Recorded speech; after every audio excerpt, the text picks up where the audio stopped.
Halo guys, welcome back to Gadget 100. Jadi untuk video kali ini aku mau bahas tentang HP itel City 100 setelah 1 bulan pemakaian. Gimana kabarnya? Yuk kita bahas satu persatu.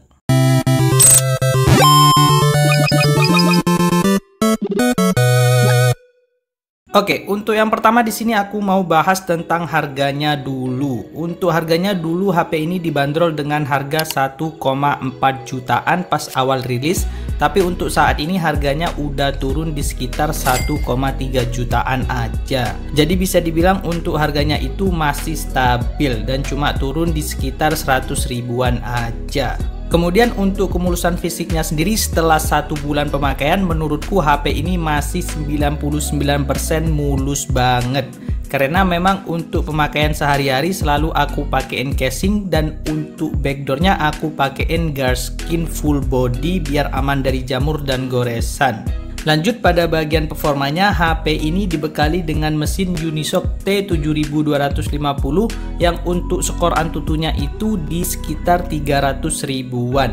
Dan untuk performanya sendiri sampai saat ini masih aman-aman aja, nggak ada kendala, dan bisa dibilang untuk performanya itu nggak ada penurunan yang signifikan sejak awal pembelian.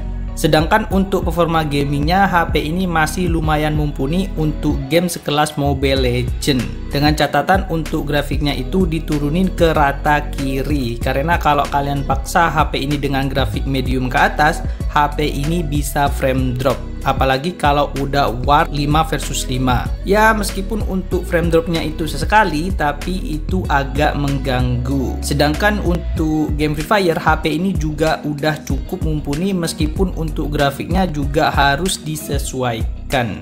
Lalu untuk update UI-nya, HP ini masih berada di update UI itel V14.5, sedangkan untuk update sistem Android-nya sendiri, HP ini masih berada di Android 14.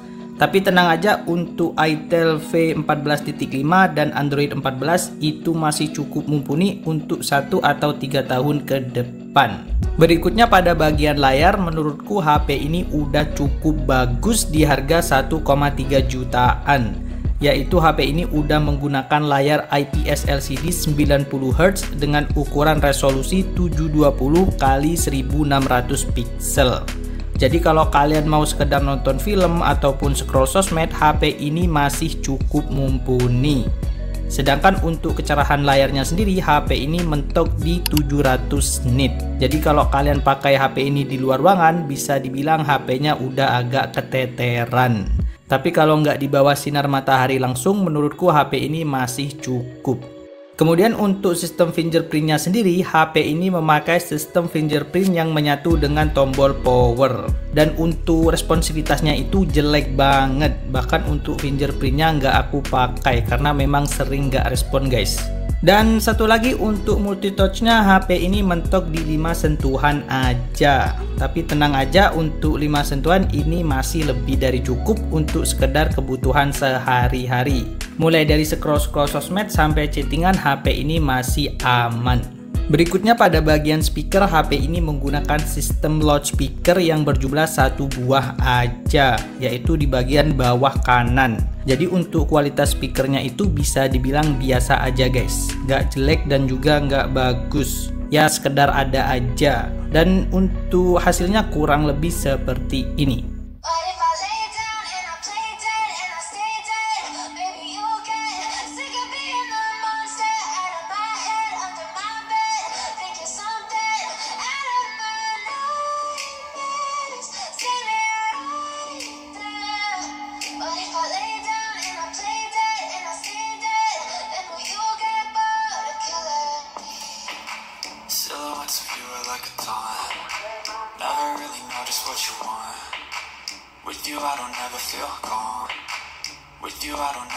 Lanjut pada bagian kameranya, HP ini memiliki 1 buah kamera belakang yang berukuran 13 megapiksel untuk lensa utama. Dan untuk 2 kamera lainnya adalah kamera gimmick atau kamera abal-abal. Jadi nggak usah kita bahas guys, cukup kita maklumi aja. Sedangkan untuk kamera selfie-nya sendiri, HP ini memiliki lensa yang berukuran 8 megapiksel.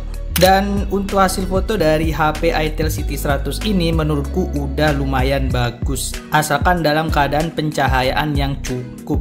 Kalau pencahayaannya kurang, hasil fotonya bakalan jelek banget. Sedangkan untuk hasil videonya sendiri, HP ini bisa merekam hingga resolusi 1080 30 fps. Tapi sayang sekali untuk hasilnya itu kurang banget.